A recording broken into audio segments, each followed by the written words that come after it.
Me siento como robot. Bueno, buenas tardes a todos por su presencia una vez más los miércoles. Hoy con nosotros está el doctor Moranchel, que nos va a hablar de dosimetría en Monte Carlo, como lo dice el título que tenemos ahí. Brevemente, una reseña del doctor Moranchel. Me envió como 20 páginas de su currículum. Solo hice el resumen con 2, y de las 2 voy a leer algunas cosas que considero que no puedo dejar de decir. Bueno, el doctor Moranchel es académico investigador de aquí de la escuela. Él tiene estudios profesionales de licenciatura en Física y Matemáticas en SFM, la maestría en Ciencias en Ingeniería Nuclear también aquí en la escuela, y el doctorado en Física de los Materiales aquí también en la escuela. Tiene también estudios de posgrado en Física Médica, es miembro titular del Colegio de Graduados, es académico de los programas de maestría y doctorado en Ciencias Físico-Matemáticas en la línea de investigación en Ingeniería Nuclear. Director de grupos de investigación y campos de investigación, entre ellos está en Ingeniería Nuclear, daños por radiación neutrónica en la vasija de reactores nucleares tipo BWR, usando técnicas microscópicas y espectroscópicas y simulación Monte Carlo, tratamiento de combustible nuclear gastado en simulación Monte Carlo. En la física médica, dosimetría de neutrones y tratamiento de radioterapia con rayos X de energías superiores a 10 MeV, dosimetría de fotones y electrones en tratamiento de braquiterapia de cáncer cervicouterino y en braquiterapia intraoperatoria de cáncer de mama, dosimetría interna en medicina nuclear y como 50 campos de investigación más. Colaboraciones de investigación nacionales e internacionales. Está la colaboración con el INIU, con el Hospital Juárez, con el Hospital General, con la UAP, Benemérita Universidad de Puebla, con USA de California y la Comisión Nacional de Seguridad y Salvaguardas. Es director de más de 10 tesis de doctorado y otras en proceso, más de 20 tesis de maestría, unas cuantas de licenciatura, tiene mucho más en posgrado. Es miembro del Sistema Nacional de Investigadores, publica en revistas JCR, tiene más de 20 artículos publicados y 5 en proceso. Es árbitro de revistas científicas como la Applied Radiation Isotopes. En desarrollo profesional es consultor técnico de la Comisión Nacional de Seguridad Nuclear y Salvaguardas, área rayos X y aceleradores. Colaborador con empresas en asesoría especializada en seguridad y radioprotección radiológica, con instituciones médicas de radioterapia, radiodiagnóstico y medicina nuclear, diversos cargos administrativos aquí en el Politécnico, cursos internacionales, como de 50 que puso, voy a mencionar 2. Uno es en el Regional Training Course of the State Systems and Accounting for a Control on Nuclear Material en México. Aquí hay otro. Training Program for Mexican Nuclear Power Experts en Corea del Sur. Por aquí vi otro en Estados Unidos, en Alemania, etcétera. Es miembro de sociedades como la Nuclear Mexicana, Sociedad Mexicana de Seguridad Radiológica, Sociedad Mexicana de Física Médica, Asociación Mexicana de Microscopía y un largo etcétera. Cargos, bueno, es miembro fundador de la Asociación Mexicana de Radioprotección, Asociación Civil, fue secretario del 2006 al 18, vicepresidente del 2019 al 21 y presidente del 2022 al 2023, y podemos seguir diciendo cosas, pero si no, mejor que nos platique de qué es la dosimetría. Doctor, muchísimas gracias por asistir y atender a la invitación. Le agradezco. Bueno, pues Daniel, muchísimas gracias. Y chicos, bueno, pues es un gusto estar aquí con ustedes. Es nuevamente el que me haya considerado Daniel, ¿sí? Y bueno, la vez pasada vine y hablé acerca de daños por irradiación neutrónica en la central nuclear de Laguna Verde. También mostré ahí pues resultados sobre Monte Carlo, y hoy vamos a enfocar esta metodología en la parte de aplicaciones de uso médico, ¿no? Y específicamente en un campo de la física médica que es la radioterapia, ¿sí?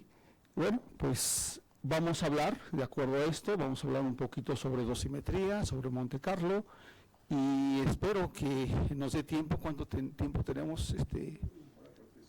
1 hora 45. ¿1 hora o 45? Ah, ok. Dijo 1 hora 45, bueno, nos vamos a las 10 de la noche, ¿no?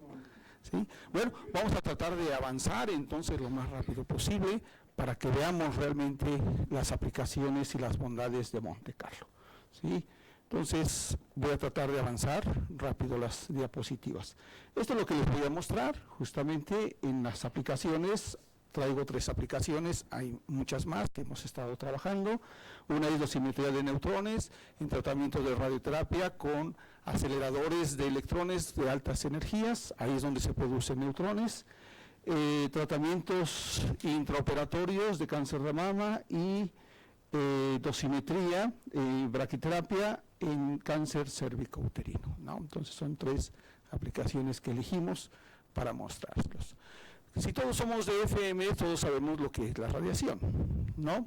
Y cómo se transporta la radiación. Ahí tenemos nuestros cursos básicos de física 2, física 3 y esta física 4, y de ahí todo lo demás, ¿no? ¿Son de maestría? ¿Sí? Ah, perfecto. Entonces yo creo que ya nos podemos saltar toda esta parte, ¿sí? Ah, ok. Muchas gracias. Entonces, todos sabemos lo que es radiación. Radiación realmente es un fenómeno, es el transporte de energía en forma de partículas o en forma de radiación ionizante, ¿no? En este momento aquí tenemos radiación, ¿no? Esa es una radiación. Si ustedes me están viendo es justamente por la radiación que están emitiendo estos sistemas, ¿no? Estos focos, y llega a mi cuerpo y se refleja hacia ustedes. Y aquí estamos. Esta es pantalla, lo que están viendo aquí, radiación natural que viene de ¿cómo se llama? Del cosmos. Tenemos en las construcciones una gran cantidad de materiales que están constantemente emitiendo radiación, ¿no? Así es que estamos sumergidos en un mundo de radiación, ¿no? Por ejemplo, ahorita no sabemos si hay radón aquí en el medio ambiente y lo estamos aspirando, ¿sí? Pero qué efectos, qué daños me puede provocar, ¿no? Ese es el asunto importante. Imagínense gente que está trabajando en las minerías, en yacimientos en donde hay altas concentraciones no solamente de radón, sino de muchas otras partículas radiactivas que constantemente están emitiendo energía y la estamos aspirando y se alojan en nuestros pulmones. ¡Qué daños! Entonces, para poder entender, hablaríamos entonces de una llamada dosimetría interna, ¿no? ¿Este se fue?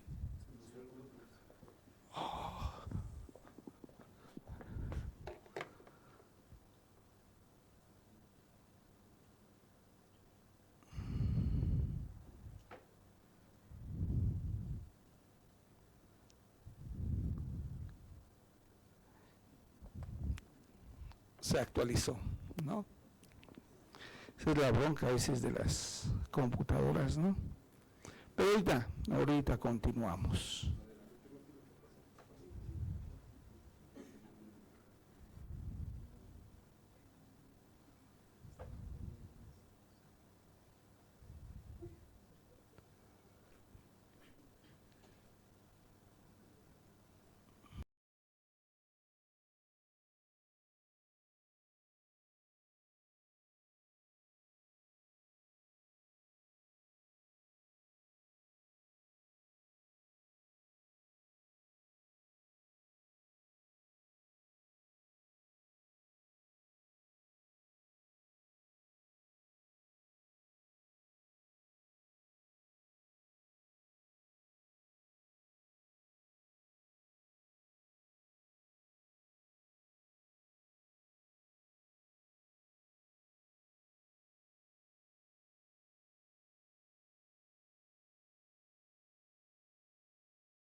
yo creo que ya no se va a volver a actualizar, ¿no?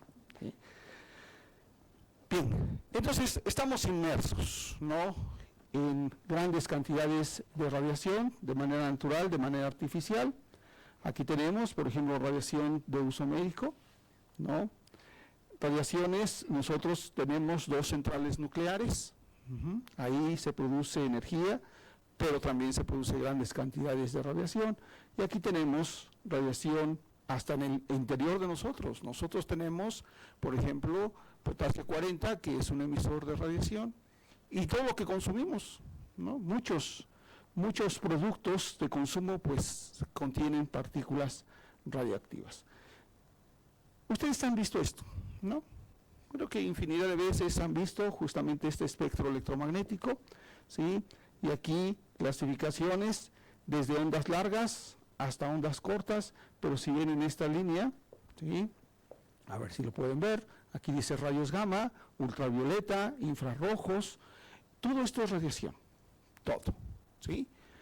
Pero claro, hay radiación que puede afectar al cuerpo humano y hay radiación que no lo puede afectar.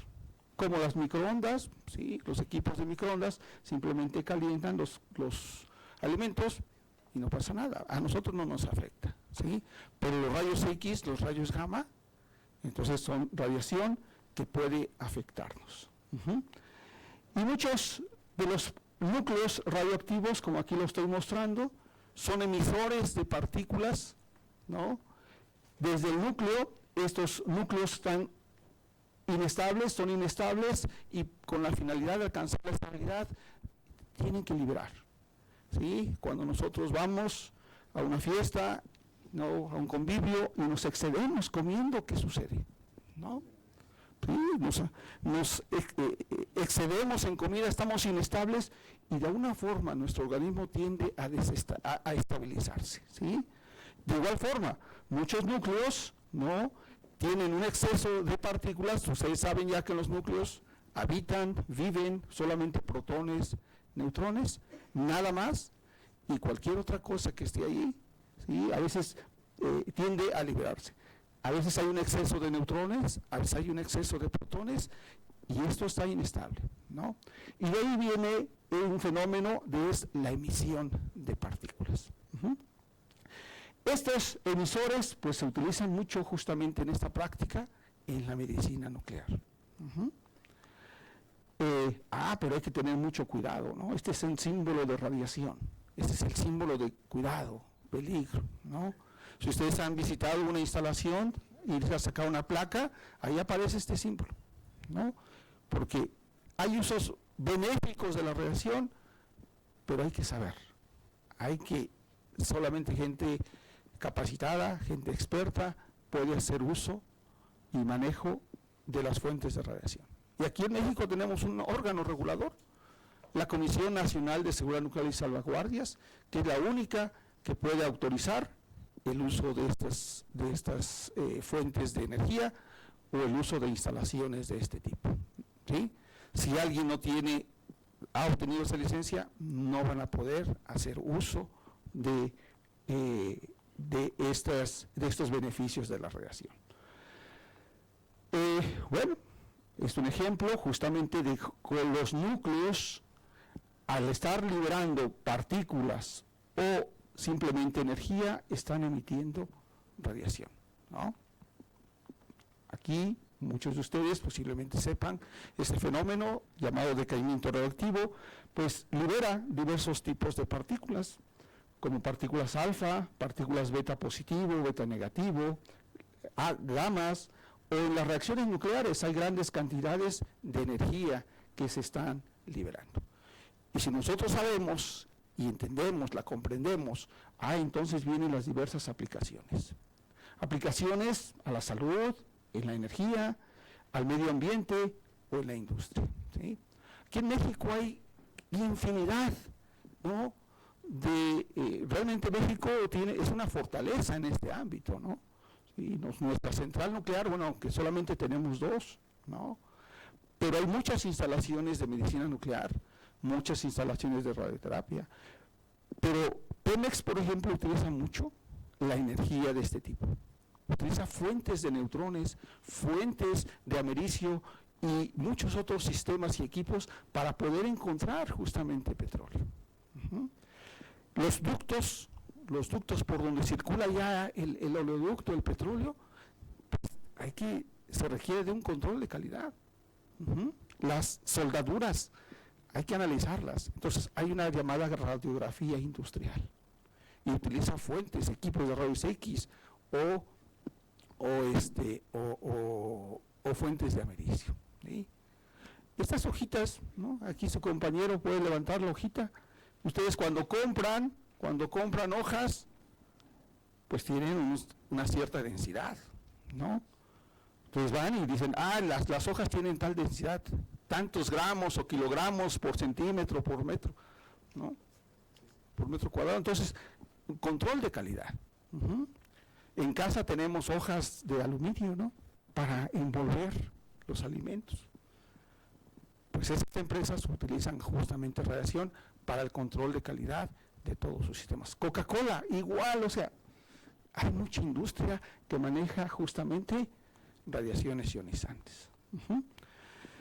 Bueno, justo acabo de hablar de radiaciones ionizantes, aquellas que nos pueden perjudicar, pueden afectar. Si esa radiación incide en el cuerpo humano, puede afectar entonces las moléculas, mis células, el ADN, y empiezan entonces los problemas biológicos. ¿Sí? Podemos clasificar esto como radiaciones ionizantes y no ionizantes, aquellas que nos pueden perjudicar y aquellas que no. Esto es con respecto a las ondas electromagnéticas. Pero todas esas partículas, alfas, betas, gamas, etcétera, son radiaciones ionizantes. Son de alta energía, ¿sí?, que nos puede dañar, pero tiene usos benéficos. ¿Sí? En la medicina, estos dos, y en la industria, en la generación justamente de energía eléctrica. Para poder sacar beneficio de todo eso, lo que tenemos que saber es justamente toda esta fenomenología, cómo interactúa la radiación con la materia y cómo esa radiación se está transportando y a su paso está entregando la energía. La cuantificación de eso es lo que conocemos como la dosimetría de la radiación.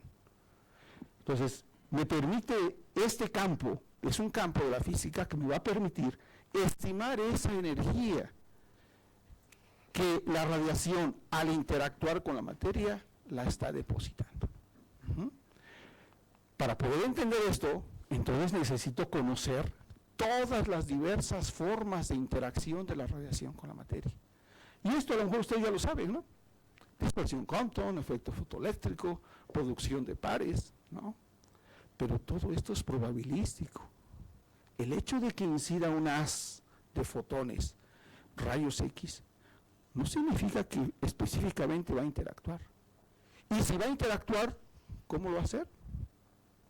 ¿Va a llevarse a cabo fotoeléctrico, dispersión Compton, producción de pares? ¿Y cómo se deposita la energía a través de esos procesos?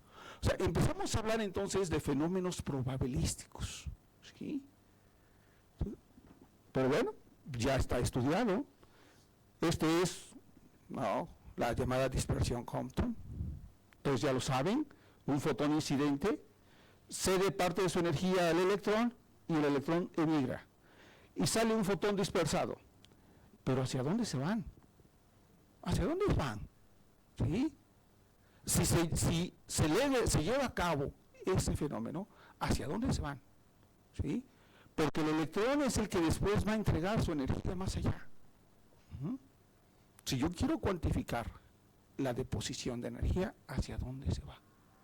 Si yo quiero enfocarlo a un tratamiento médico, hay un tumor, por ejemplo, en el hígado, y utilizo un campo de radiación, ¿cómo yo sé que ese haz primero va a interactuar y después que esos electrones, que son los que se dispersaron, van a llegar justamente a esa zona?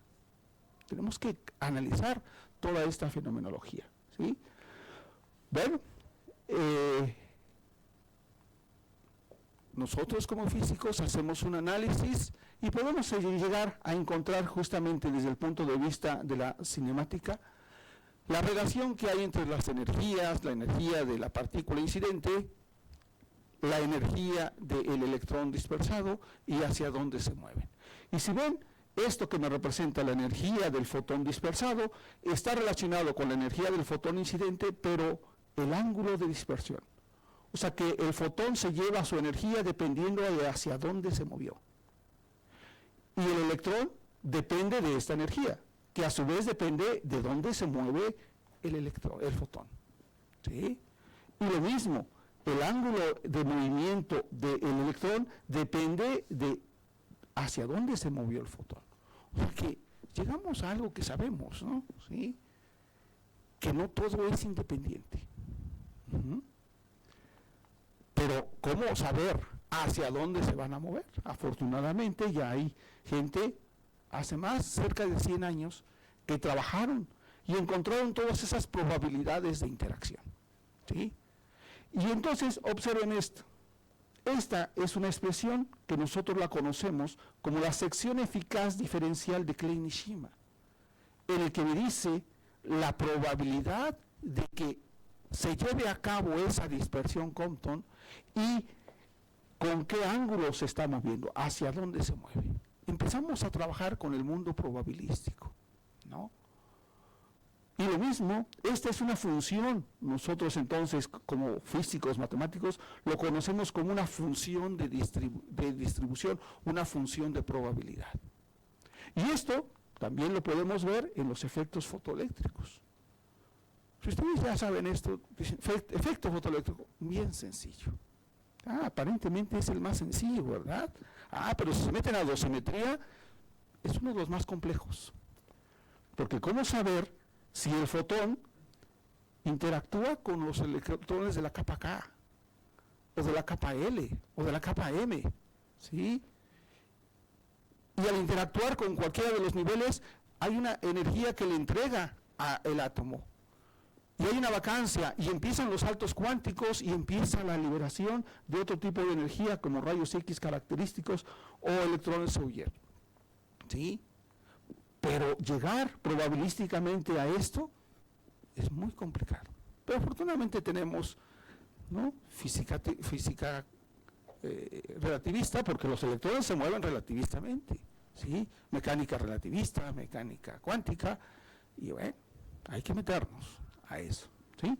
Pero bueno, ya se ha sido estudiado y hay justamente ya análisis de esas secciones eficaces. ¿Por qué no hablar de la producción de pares? La producción de pares, ¿sí? Viene el fotón, es la interacción de los dos campos electromagnéticos, se libera desaparece el fotón y se da origen a dos partículas, positrón y negatrón. Pero puede ser alrededor del núcleo o lo puede hacer aquí alrededor de un electrón. Y ese electrón también sale. O sea, hay que entender justamente toda esta fenomenología, ¿no? ¿Sí? Y aquí aparece una función de distribución. Otra vez, probabilidades. La dispersión Rayleigh, ¿no? El fotón no es absorbido, simplemente cambia de dirección. Igual, no se alcanza a ver, pero aquí hablamos de las probabilidades de dispersión. Y las interacciones fotonucleares ocurren a altas energías. Los fotones interactúan con los núcleos y de ahí se desprenden partículas. Para poder entender la dosimetría, hay que entender toda esta fenomenología. Pero esto es probabilístico, ¿sí? Bueno, aquí podemos ver secciones eficaces que me indican la probabilidad de que se lleve a cabo estos eventos, ¿no? Y podemos ver entonces en algunos materiales, por el dominio que hay de este mundo fenomenológico. Esta es una representación muy sencilla, ¿no? Solamente del comportamiento de los tres: fotoeléctrico, Compton y producción de pares.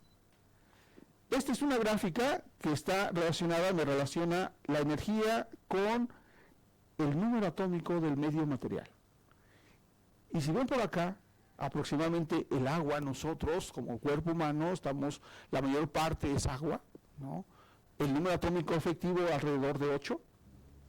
Entonces podemos ver que a energías de este orden, el efecto que predomina es la dispersión Compton, ¿no?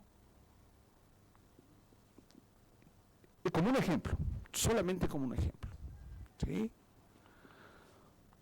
Pero las partículas cargadas, esos electrones que fueron arrancados, ahora cómo se mueven. Podemos revisar todo esto y hay que entender, ¿sí? No voy a meter a esta parte, pero hay que entender ahora esas partículas cargadas cómo interactúan y cómo a lo largo de sus trazas, ¿sí?, depositan su energía. Entonces podemos empezar a la clasificación de cómo van depositando su energía, ¿sí? Y llegamos al mundo probabilístico, ¿sí?, que es la transferencia de energía de las partículas cargadas a los medios materiales, a lo largo de su camino, a lo largo de las trazas. Si yo siguiera una partícula, imagínense, un electrón, se lanza una de electrones y sigue una partícula, ¿sí?, y a lo largo de su camino va dejando, va provocando, va destrozando a las estructuras atómicas que encuentra a su paso, pero va entregando, va disipando su energía. Y va arrancando a lo mejor más electrones, y esos más electrones empiezan a ocasionar también más disipación y más daño. Es como el ser humano, ¿no? ¿Sí? Nacemos a cierta edad, nos casamos, tenemos hijos, y los hijos, más hijos, y los nietos, más hijos, ¿no? Así las partículas cargadas van liberando electrones, y esos electrones a su vez más, y los otros más y más y más y más. ¿Sí? ¿Vale? Tenemos ya justamente esas probabilidades de interacción de las partículas cargadas con la materia a lo largo de su camino. Bueno, no me voy a detener en esto, pero ahí está el mundo probabilístico, ¿sí? Pero muchas de esas secciones eficaces ya están, muchas de ellas están estudiadas, están en bases de datos, están en referencias. Mi interés es cuantificar, por ejemplo, ¿no?, los efectos de los fotones, o de los electrones, o de los protones, o de los piones, o de lo que sea, ¿sí? Y me voy y analizo y reviso todo este comportamiento. Pero ahora veamos, ¿sí?, lo que es Monte Carlo. Si yo ya sé todo lo que ocurre con la radiación, todo lo que puede provocar, ahora mi interés es cuantificar, ¿sí? Y una de las herramientas útiles es justamente Monte Carlo. Monte Carlo es prácticamente el desarrollar códigos computacionales, utilizar este mundo probabilístico, porque yo no sé si la radiación al interactuar, ¿qué va a suceder? ¿Sí? Pero yo puedo saber, ya conozco, por ejemplo, no me voy a regresar, pero ustedes recuerden, ahí las expresiones de la dispersión Compton, ¿no?, que dependía del ángulo. Yo defino probabilísticamente una función de probabilidad, ¿sí? Genero o diseño un generador de números aleatorios y genero una función de probabilidad para ese ángulo y empiezo a analizar mi fenómeno, ¿sí? Entonces, yo quiero analizar y me meto entonces a Monte Carlo. Yo sabiendo un poco de probabilidad, pero entendiendo todo esto, puedo desarrollar un código computacional muy sencillo para mi fenómeno, ¿sí? Pero esto es exclusivo para mi fenómeno. Puedo desarrollar otro, me interesa, no sé, a lo mejor las reacciones nucleares que pudiera haber, por ejemplo, en la central nuclear de Laguna Verde. Otro código. Y así, afortunadamente, hay grandes desarrolladores de códigos de este tipo, y entonces es lo que conocemos como los códigos de Monte Carlo. Estos códigos de Monte Carlo, y uno de ellos es el MCNP, ¿sí? Y es el que nosotros hemos estado usando para poder analizar cualquier fenomenología del transporte de la radiación en el interior de los medios materiales.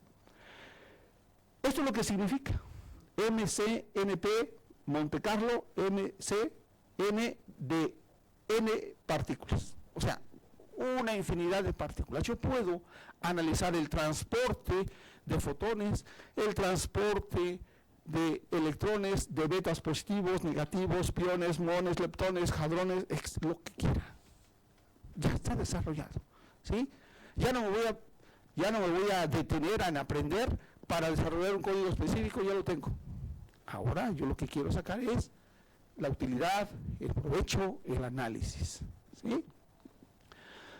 Bien, aquí tenemos algunos de los desarrolladores. Este código de Monte Carlo justamente me va a permitir, ¿no? Fíjense, analizar, simular cualquier fenómeno que pueda ocurrir en la naturaleza, ¿no? Que esté relacionado en este caso con radiación.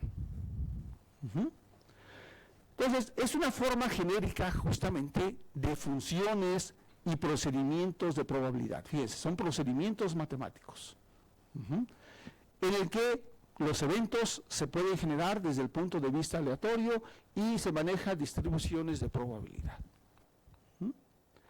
Yo puedo simular infinidad de partículas.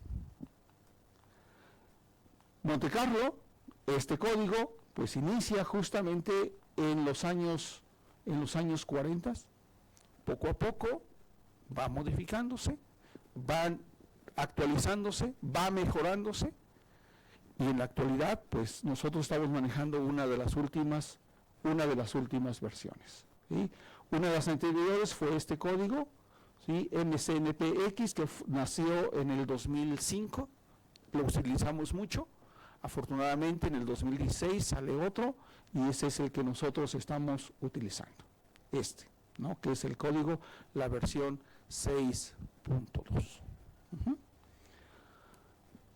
Ahora sí entremos en materia, ¿no? Porque para eso me invitaron, ¿no? Sí, no para darles clases de física, ustedes son buenos en eso, ya saben, ¿sí? Este código lo usamos para lo siguiente.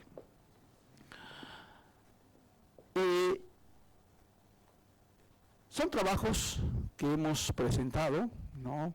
En congresos. Este fue en uno de los congresos, fue un simposio en este año, allá en la Metropolitana, y presentamos, aquí dice, fluencia total y espectral energética de neutrones producidos en el interior de pacientes en tratamientos radioterapéuticos con haces de rayos X de altas energías, ¿no?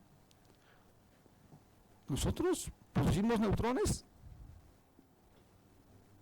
¿Somos capaces de producir neutrones? ¿Sí? Claro. No nosotros, pero si la radiación, estos rayos X, al interactuar y son de altas energías, yo puedo regresarme al espectro y como tarea, revisen el espectro electromagnético y váyanse a donde diga rayos X. Y ahí observen más o menos del orden de 10, 15, 20 millones de electronvolts, y váyanse a la línea donde dice longitud de onda. Todos saben qué es la longitud de onda. Y la longitud de onda para esos rayos X de altas energías es del orden de femtómetros. Y los núcleos son de ese orden. ¿Qué significa? Entonces fotones de altas energías llegan a los núcleos y ¡puf!, ahí entregan su energía. Y entonces, ¡pum!, vienen reacciones nucleares y viene la liberación de protones y de neutrones, ¿sí? Bueno, hay tratamientos en radioterapia donde se utilizan aceleradores de partículas, se producen rayos X de altas energías y entonces en el cuerpo humano se pueden producir neutrones. Nosotros hemos ocupado esto para ver la gran cantidad de neutrones que se generan en el interior del acelerador, pero también en el interior del paciente. Y aquí lo vamos a mostrar para el paciente, ¿sí? La radioterapia, ¿no? Bueno, no me voy a enfocar a explicar lo que es la radioterapia, pero es parte de la medicina para poder tratar justamente a pacientes que padecen de cáncer, ¿no? Hay diferentes técnicas de radioterapia, pero en todas esas técnicas son campos de radiación que le llegan a la zona tumoral, ¿no? Aquí una ejemplificación de los haces de radiación viniendo de 4 lados. En esta técnica conforme se mueve el acelerador, se está emitiendo radiación al paciente, así que se emite de muchos lados, ¿sí? Pero en esa técnica se mueve el acelerador, se detiene y dispara. Un segundo movimiento, se detiene, dispara. Y en esta técnica no. En esta técnica, conforme se está moviendo, está emitiendo radiación, ¿sí? Este es un esquema justamente de un acelerador. Este es una imagen de un acelerador. Pero aquí lo importante es cómo se produce la radiación. Aquí. Este se le conoce como gantry, este es el cabezal, pero la parte importante de la generación de radiación está aquí en esta parte. Si ustedes ven, viene aquí un haz de electrones, por campos electromagnéticos, se flexiona y se impacta, y aquí está el blanco, ¿sí? Este es un haz de electrones, viene el haz y se impacta, y aquí. Y en esa interacción de los electrones con el blanco, se genera un haz de rayos X y va hacia afuera. Pero antes, aquí hay una gran cantidad de estructuras en las que este haz de rayos X puede interactuar, ¿no? Hay que conocer parte de la interacción para saber qué es lo que se va a producir aquí. Aquí lo vemos un poquito más ejemplificado. Aquí está el target, aquí están los colimadores, por aquí hay un filtro, después tenemos aquí una cámara y otros colimadores, que se los conocemos como jabs, y el haz en las técnicas actuales, a veces aquí se colocan un conjunto de láminas para que el haz tenga la forma justamente del tumor. Uno de los objetivos de la radioterapia es justamente destruir o tratar de eliminar esos tumores cancerígenos, pero sin dañar a los demás órganos, ¿sí? Por eso es que el haz tiene que estar perfectamente colimado. Pero ese haz, con la finalidad de colimarlo, está interactuando con muchas estructuras. Y si ese haz de altas energías, estaré produciendo neutrones, grandes cantidades de neutrones, ¿sí? Nosotros hemos hecho ese análisis, hemos simulado justamente estos aceleradores y hemos visto la gran cantidad de neutrones que está generando al interior del cabezal, pero también al interior del cuerpo humano, ¿no? Bien, hay investigaciones que nos dicen realmente cómo es la producción de neutrones en el blanco, en el colimador, en el filtro de aplanado, ¿sí? O sea que no andamos perdidos, digámoslo así, ¿no? ¿Sí? Y hemos comparado justamente nuestros resultados con los que hay en referencias internacionales, ¿sí? ¿El por qué se llevan a cabo estas reacciones nucleares? Pues aquí está, ¿sí? Son secciones eficaces de las que yo les estaba hablando, secciones eficaces en las que, en una base de datos, ¿no?, que es de ENDEF, y aquí me marca justamente estas secciones eficaces que me indican la probabilidad de que se lleve a cabo, por ejemplo, una reacción nuclear o una fotonuclear entre wolframio 186, que es de lo que están conformados los colimadores, de lo que está conformado el target, de lo que puede estar conformado justamente el cabezal, con los fotones, ¿sí? Y la mayor probabilidad de interacción fotonuclear y el desprendimiento de neutrones es cuando los fotones tengan una energía alrededor de unos 13 MeV. Y así puedo visualizar todo esto. Aquí es con otro tipo de material y así. O sea, tengo que irme para ver justamente si efectivamente hay producción o no de neutrones. Y estas ahora secciones eficaces en las que ahora tengo reacciones, observen, ¿no? Nuevamente, esto marca reacciones fotonucleares. El fotón es absorbido y se emiten neutrones. Pero estos tal vez no se alcanzan a ver, pero esto se refiere al hidrógeno, ¿sí? Déjenme ver, aquí está. Si es el... Es que no lo alcanzo a ver.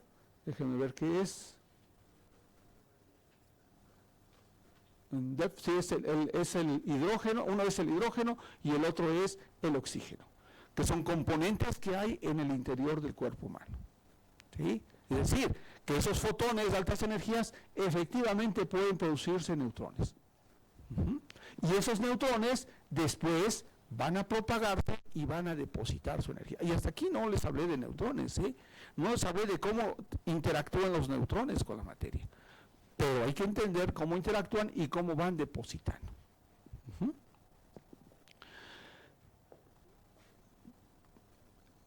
Entender esta parte es tratar de observar qué efectos secundarios puede haber producto de esos neutrones en el organismo. ¿Sí? Y hay una línea de investigación que habla de cuando hay tratamientos de radioterapia, porque hay que cumplir el objetivo. El objetivo es, con ese haz de rayos X bien perfectamente colimado, tratar de destruir el tumor. Pero si son altas energías, se están produciendo neutrones. Y estos neutrones se van a empezar a desplazarse y van a llegar a otros órganos, posiblemente sanos. Y entonces puede haber efectos secundarios. Es decir, se habla de cánceres secundarios, ¿sí?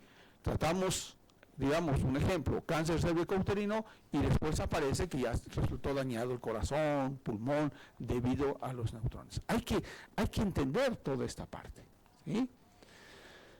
Bien, en esta simulación, bueno, pues nos enfocamos justamente a la producción de los neutrones en el interior del cuerpo humano y usamos, como les dije, Monte Carlo. Y utilizamos dos códigos, el actual y el anterior, que era el MCNPX. Hicimos toda una metodología, simulamos primero el acelerador, verificamos, dimos validez justamente a esa simulación, y una vez que estaba validado, ahora sí simulamos un tratamiento de cáncer cervicouterino, ¿sí? Entonces, hicimos toda una metodología, y aquí nada más es una pequeña ejemplificación. Si quieren les puedo mostrar justamente lo que nos da, creo que más adelante aparece, lo que nos da Monte Carlo cuando diseñamos al acelerador, y empezamos a analizar justamente como si viniese el haz, ¿sí? Y este es un fantoma. Normalmente nosotros no vamos a irradiar a pacientes, ¿no? Somos investigadores, diseñamos fantomas que haga que nos simule como si fuese un paciente, y empezamos, acá utilizamos un fantoma de este tipo, y las profundidades en un medio puede ser tejido o puede ser agua como mayor componente. Y empezamos a ver justamente a profundidad la gran cantidad de neutrones que se pueden producir. Hicimos ya un tratamiento cervicouterino, y ahí entonces vean la gran cantidad de reacciones nucleares que nosotros le dijimos que analizara. Reacciones nucleares que cualquier núcleo que hay aquí, que le llamamos isótopos, ¿sí?, absorban los neutrones y emitan fotones, absorban neutrones y emiten más neutrones, o que se emitan protones, deuterones, tritones, etcétera, etcétera. ¿Sí? Yo le puedo pedir a Monte Carlo todo lo que sea necesario. Cuando simulamos el acelerador, este fue el acelerador que simulamos, pero a nosotros lo que nos interesa es esta sección. No voy a estar simulando todo lo de atrás, eso no interesa. Es aquí, en la producción de radiación. Y partimos justamente del blanco. Aquí está el target, después vienen los colimadores, un filtro, cámara de transmisión y un conjunto de colimadores secundarios, ¿sí? Por aquí estaba a la salida tenemos una ventana con ciertas características, también fue simulada, y por acá después simulamos lo que era el fantoma. No se alcanza a ver aquí, si apagáramos la luz se podría ver un poquito más, ¿sí? Y aquí está simulada justamente este cabezal, estas estructuras aquí internas. Y aquí se puede ver en ese simulador cómo se está produciendo radiación, y una parte de la radiación es colimada y llega justamente a esta zona. Me está simulando un detector, ¿sí? Y viene para acá. Pero hay grandes cantidades de radiación que está dispersada hacia todos lados, ¿sí? Puedo ver la gran cantidad, con todo lo que vimos, la gran cantidad de fotones, electrones, neutrones, todo. y con sus energías, ¿no? Esas son las bondades de Monte Carlo. Estos son uno de los archivos de entrada. Aquí estamos simulando justamente el acelerador. Aquí están con pequeñas instrucciones, ¿sí? Pero estas ya son, por ejemplo, las zonas, pero para las zonas tengo que definir una gran cantidad, nomás marqué una sección, una gran cantidad de superficies. Pero aquí está la física, lo señalo aquí. Toda esta fenomenología de la que yo les estoy hablando, aquí está, en ciertas instrucciones. Si alcanzan a ver, aquí dice la física de fotones, la física de electrones, la física de neutrones. Aquí está. Ya en el interior, bajo esos códigos, ¿no? Instrucciones, simplemente le doy comandos y me da toda la física posible al interior de esta simulación. ¿Qué obtuvimos en esta simulación? Recuerden que aquí lo que hicimos, ¿sí?, fue simular el acelerador por un lado y después un tratamiento hacia el cuerpo humano. Y podemos ver estos espectros de neutrones, ¿sí? Estos espectros de neutrones a diversas profundidades. Cada una de las líneas me representa una profundidad. 1 centímetro, 2 centímetros, 3 centímetros y así. Y entonces vemos, este es el eje de la energía de los neutrones producidos, en neutrones de bajas energías, del orden de milésimas de electronvolt, que le llamamos neutrones térmicos, hasta neutrones de altas energías. La simulación aquí se hizo con MSNP y para un tratamiento de rayos X de 18 millones de electronvolts, altas energías. ¿Sí?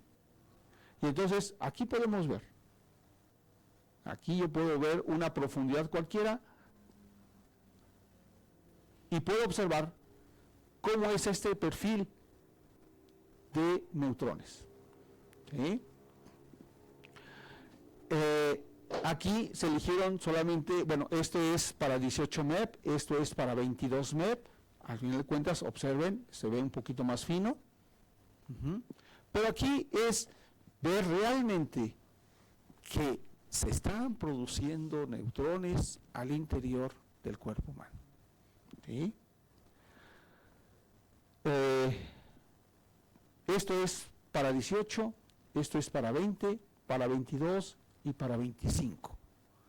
¿Sí? Aquí en México solamente llegamos hasta 18, pero en otros países se utilizan otras energías. ¿Sí? Este es cómo se mueven los neutrones. El cuerpo humano aproximadamente de 30 centímetros, esto es lo que consideramos, ¿no? 30 centímetros de profundidad, y cómo los neutrones se están desplazando para diversas energías. Esos neutrones están entregando energía. ¿Sí? Aquí hay otros espectros, ¿no?, de neutrones, pero esto es en términos de la energía. Aquí lo que interesa como dosimetría es la energía que están depositando. Y así es que todos estos, podemos decir lo siguiente de este espectro. Estos son neutrones de bajas energías. Y cuando hago un tratamiento de 18 millones de electronvolts en rayos X, yo puedo observar que es todo un espectro de neutrones generado a todas las profundidades, pero para esta energía, los neutrones de máxima energía es de 3 MeV. Y si me voy a mis referencias, me han dicho eso. Me han dicho que con haces de rayos X de 18 MeV se genera todo un espectro hasta con energía máxima de los neutrones de 3 MeV. Y aquí lo estamos nosotros validando. ¿Sí? Y los que depositan más su energía a cualquier profundidad precisamente son estos neutrones. ¿Sí? Estoy hablando en términos de dosis. Los más energéticos, neutrones más energéticos, son los que me depositan más la energía. Y esto es para 18, esto es para 20, en 20 ya llega a 5 MeV, esto es para 22, llega alrededor de 6, y esto es para 25, que yo tendría neutrones hasta de 9 MeVs. ¿Sí? Y en todos el comportamiento es el mismo.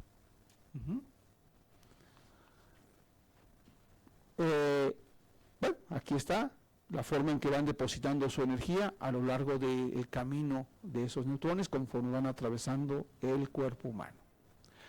Y cuando hicimos un análisis de un tratamiento de cáncer cérvico-uterino, ¿no? Imagínense que el tumor está en el cérvix, pero a su alrededor hay órganos de riesgo, como puede ser vejiga, recto, riñones, cavidades femorales o las que estén más cerquita, ¿sí? Y con el otro código, con MSNP 6.2, mostramos solamente la de 18 MEP, y entonces aquí es la radiación o la energía depositada por, en este caso es lo que está de color azul debido a los fotones, lo que está con gris debido, bueno, esta es la total, pero este es debido a los electrones, y lo que está con amarillo aquí es debido a los neutrones. O sea que entonces hay presencia de neutrones que van a contribuir a la dosis en el órgano de tratamiento. Pero aquí están los órganos de riesgo. Y se observa en los demás la barrita más crecida está en vejiga. O sea que la vejiga es un órgano de riesgo. Y ahí es donde yo tengo que ver, ¿no?, qué debo de hacer. Para evitar esos daños producto de los neutrones a la vejiga en este tipo de tratamientos. ¿Sí? Bueno, aquí la conclusión es realmente el descubrir con Monte Carlo toda esa producción de neutrones. Yo no lo puedo encontrar, a lo mejor, no sé, tendría que buscar la literatura, pero algo así detallado, solamente nosotros, nuestro interés, podemos analizar, descubrir, y ahorita este está en proceso de publicación, ¿no?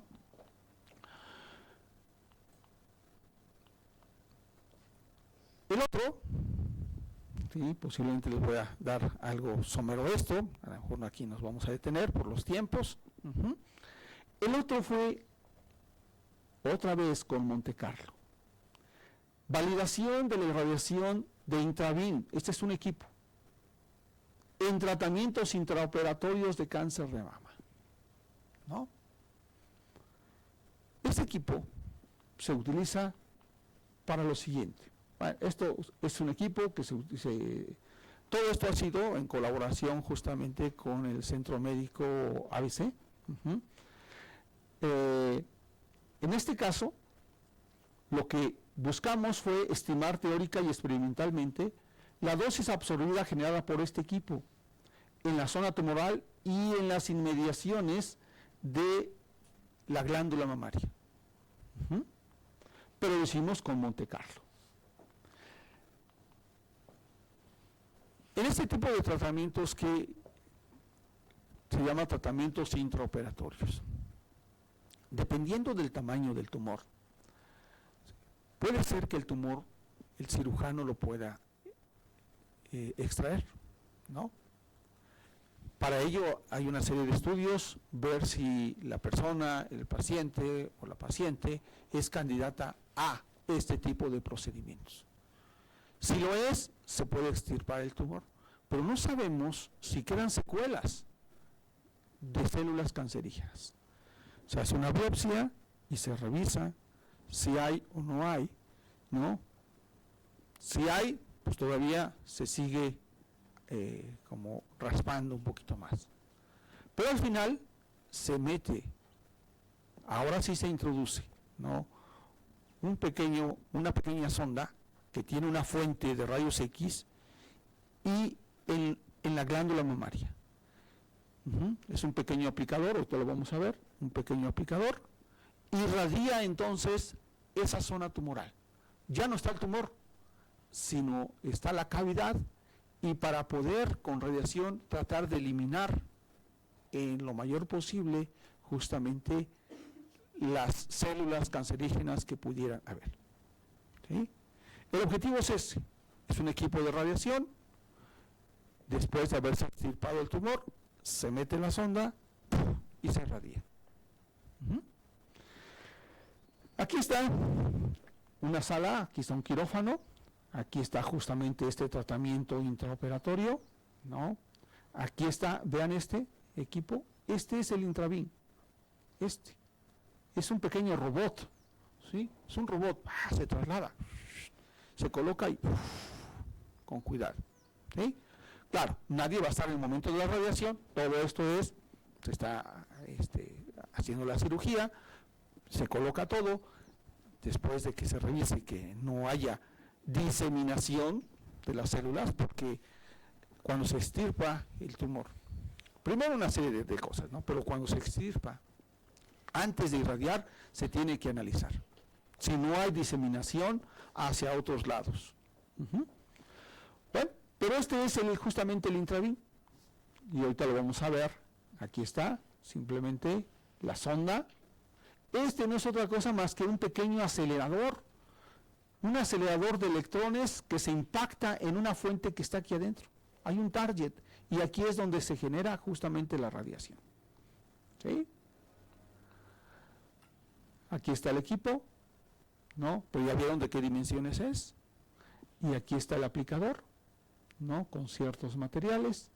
Este es un pequeño tubo de rayos X, pero esta es la fuente de electrones que se impacta aquí en un blanco que está justamente en el centro, y de ahí se emite toda la radiación. Vamos a verlo aquí. Aquí está.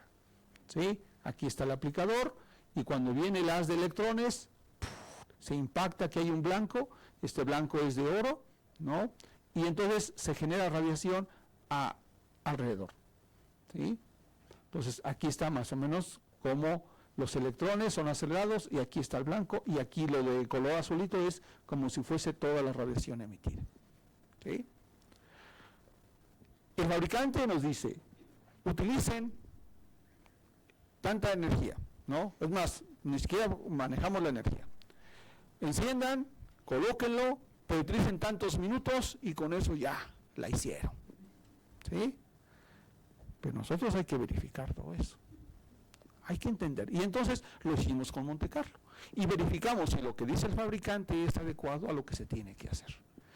Pero no solamente es, aquí aparece la nubecita de radiación y se acabó. No, nosotros calculamos todos los espectros, y los espectros a diversas profundidades, en la zona del aplicador y a profundidad de la mama, y podemos ver toda la radiación que le puede llegar a pulmón, le puede llegar a corazón, le puede llegar a donde quiera, ¿sí?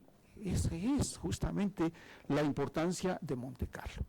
En la parte experimental hubo una serie de experimental y se obtuvieron resultados, pero vamos a enfocarnos a la parte de Monte Carlo. Lo hicimos justamente con este código, ¿sí? Bien, pues hay que entender justamente toda esta parte, ¿no? Me voy a saltar, me voy a ir justamente hacia la parte de simulación. Vimos todas las características, simulamos la sonda, simulamos la fuente de electrones, el blanco, el aplicador, la glándula mamaria, ¿no? Aquí no se alcanza a ver, pues más o menos es una geometría muy sencilla, la forma del cuerpo humano, y por aquí está la glándula mamaria, ¿sí? La otra, la contra, está de este lado, cabeza y cuello. Es una pequeña ejemplificación. Tomé el ejemplo más sencillo, ¿no? Hay que diseñarlo adecuadamente, ¿sí? Bueno, lo diseñamos, pero agarré el más sencillo. Tórax, cabeza, cuello, pero con todos los materiales, eso sí, los materiales que sean lo más cercano posible a las estructuras, ¿no? No es lo mismo el material en glándula mamaria que lo que hay en pulmón, ¿verdad? Es diferente.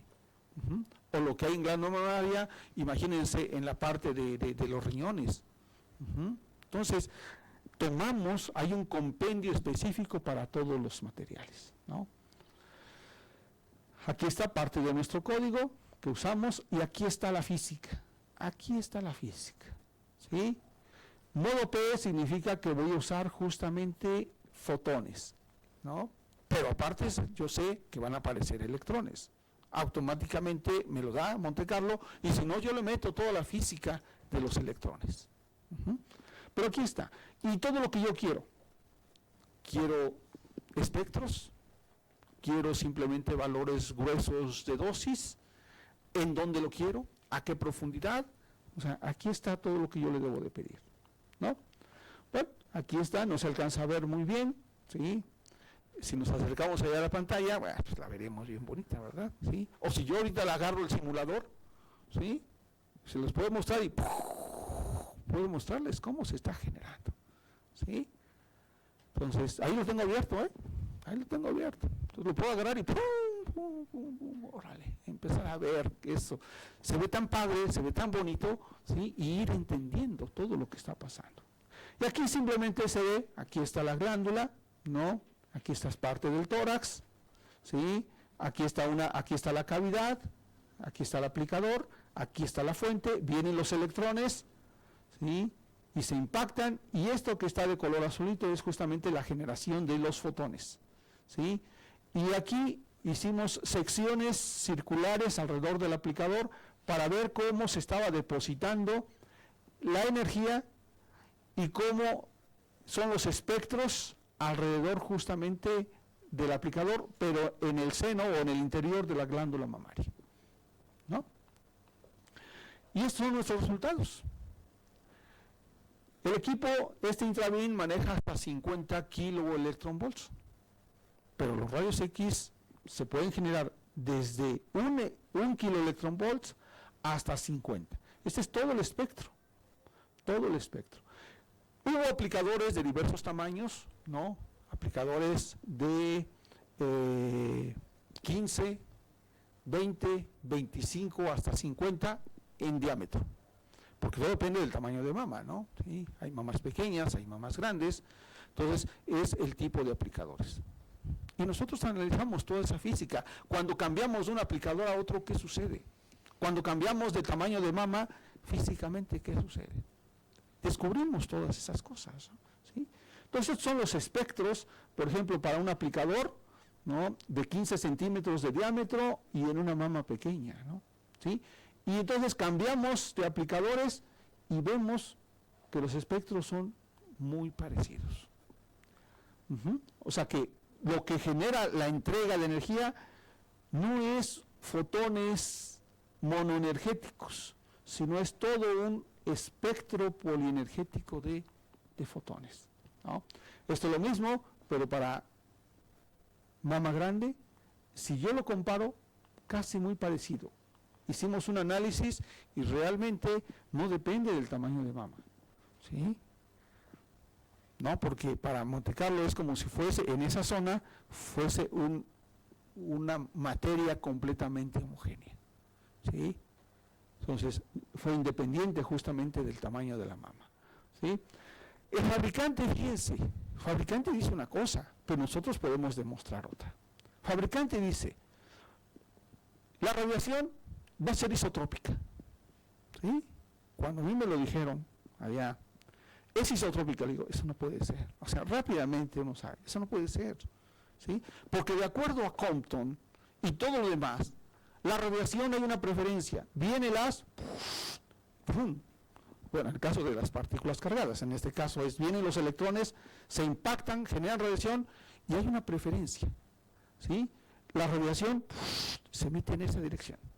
O sea, no puede ser isotrópica, ¿sí? Y dicen, oh, es que es isotrópica. Y vamos a Monte Carlo, y aquí está. No es cierto, ¿sí? Nosotros seccionamos en la parte superior, así viene el haz, en esta dirección viene el haz. Se impacta con el blanco, la preferencia es hacia acá, hacia donde estaba el lecho tumoral, que fue arrancado, ¿no? Y el objetivo es irradiar en esta zona, no es irradiar hacia arriba, ¿no? Pero nosotros le hicimos ver, ¿sí? En este caso al hospital, no al fabricante, eso ya que se peleen ellos, ¿no? Y seccionamos hacia arriba y seccionamos hacia abajo, ¿no? Y en cuadrantes o en octantes. Y vimos que aquí, en estos octantes, la radiación es mucho mayor que aquí. Y aquí está, ¿sí? Estos son los octantes hacia el lecho tumoral y estos son los octantes hacia arriba. Y ahí está, ¿sí? Y esto es para diversos diámetros, para diversos tamaños de aplicadores, 15 centímetros, 20, 25 y para todos, ¿sí? Entonces, Monte Carlo, este es para mama grande, aquí ya se manejan 8 aplicadores, desde 15 hasta 25, y el comportamiento es lo mismo, ¿no? ¿Ven? y nosotros ya comprobamos si efectivamente los tiempos que dicen ellos están dados por Monte Carlo, y ahí sí como que coincidimos un poquito, ¿no?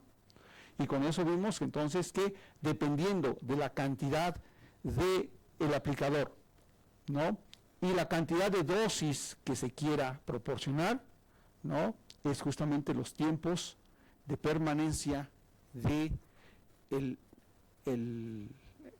Intravin en la zona tumoral, que va desde 18, imagínense, a veces para mamas extremadamente grandes, pues son tiempos muy grandes, casi una hora, ¿no? ¿Vale? Entonces, igual, conclusiones, pues se las dejo de tarea, ¿no?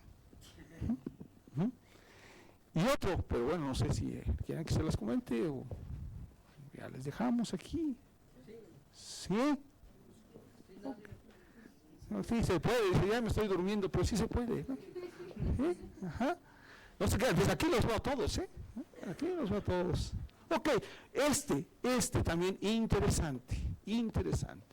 Este también es un tratamiento de cáncer cérvico-uterino, ¿no? Pero no con un ácido externo, como en el primero donde vimos neutrones, sino una fuente de radiación ingresada justamente en la zona tumoral, ¿sí? Es decir, tratamientos de cáncer cérvico-uterino, pero con fuentes de radiación.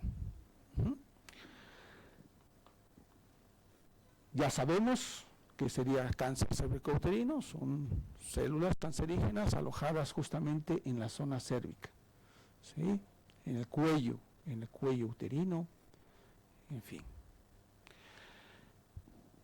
Cuando se usa fuentes, ese es un tratamiento de braquiterapia, y bueno, voy a pasarles estas imágenes, espero que no se me inquieten, ¿no? Y vean, las pacientes, pero vean lo que tiene que colocarse. Esto, claro, se hace en un quirófano, ¿no? Estos son aplicadores, ¿sí? Aplicadores. Claro, la paciente está sedada, ¿no? Entonces la sedan, los médicos, colaboradores, colocan los aplicadores. Aquí es por donde va a pasar, viene una fuente de radiación y va a pasar. Y se va a alojar en posiciones internas justamente de aquí, ¿sí?, para que se irradie la zona en donde se encuentra justamente el tumor, ¿sí? ¿Vale? Entonces, son los aplicadores, ¿no? Hay todo un sistema de planeación para poder analizar con imágenes tomográficas la posición que deben de tener esos aplicadores, ¿no? Aquí, el interés de nosotros fue, a ver, déjenme ver si está aquí está. El interés o el objetivo era verificar y validar un sistema dosimétrico para tratamientos de braquiterapia, ¿no?, mediante simulación Monte Carlo y utilizando películas de tinte radiocrómico. Hay una práctica, y eso es interesante. Los tratamientos médicos es una colaboración multidisciplinaria. Los médicos radiooncólogos, los físicos médicos, que hacen todos los cálculos, los radioterapeutas, que son los que manejan los equipos, y las propias enfermeras, ¿sí? O sea, es un grupo, cada quien tiene su labor. Pero una vez que ya los médicos determinaron posiblemente la técnica de tratamiento, los físicos hicieron todos los cálculos, y antes de llevarse a cabo el tratamiento, se tiene que verificar, se tiene que validar el tratamiento. Y tiene que hacerse, esto se hace a través de un sistema de planeación, que también a veces usa Monte Carlo, o son códigos deterministas, pero ya se hicieron los cálculos, y ahora vamos a validar esos cálculos. Hay un proceso que se llama control de calidad, que ahora utilizan sistemas de dosimetría, ¿no?, y con un fantoma, y se lleva, previo al tratamiento, se valida, y se hacen mediciones. Y una vez que esté validado, ahora sí ya se puede llevar a cabo el tratamiento. O sea, es todo un proceso. Es todo un proceso. Entonces aquí lo que se hizo fue diseñar justamente un prototipo o diseñar un sistema de dosimetría para poder validar justamente estos tratamientos. ¿Sí? Bueno, experimentalmente se hizo mucho. Aquí está, por ejemplo, el equipo que contiene una fuente, en este caso es una fuente de iridio. Aquí están todas las ondas, ¿sí? De aquí salen y se van a alojar justamente hasta esos aplicadores y van a ingresar justamente a la zona cervicouterina de la paciente. Entonces hubo una serie aquí de parte experimental. Miren, aquí está justamente el instrumento, el aplicador, ¿no? Es un aplicador llamado Fleischer. Y aquí ya se empieza a revisar, aquí está un pequeño fantoma que se hizo, ¿no? Simulando justamente la zona cervicouterina. ¿Sí? No vamos a agarrar a la paciente, ¿verdad? ¿Sí? Sino se diseñamos, metemos y irradiamos, ¿sí? Y hacemos todo, como si ese fantoma fuese nuestro paciente. Y hacemos lo mismo, como si fuera con el tratamiento, ¿no?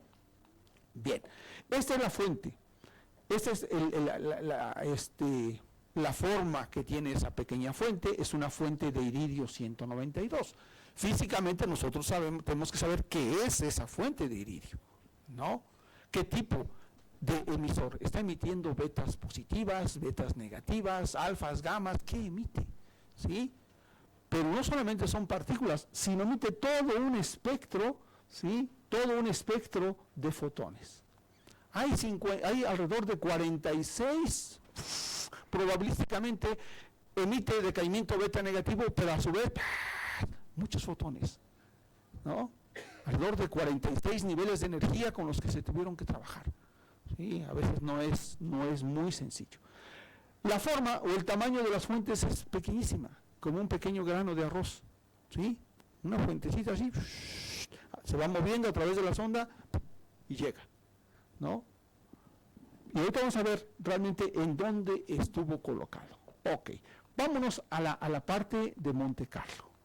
Vamos a la parte de Monte Carlo. Aquí está, ¿sí? Nosotros, pues, tomamos justamente ya diseñado ese fantoma, lo metimos a Monte Carlo, pero hay que darle que sea exactamente igual o lo mejor posible a lo que se hizo de manera experimental. Ahora vamos a llevarlo a Monte Carlo, con todas las medidas, ¿no? Con todos los materiales, con toda la geometría. ¿Vale? Lo hicimos de manera experimental, tomamos todas las especificaciones de esos materiales, ¿sí? Con sus medidas, los materiales correspondientes, y lo medimos. Generamos todo nuestro código computacional. ¿Sí?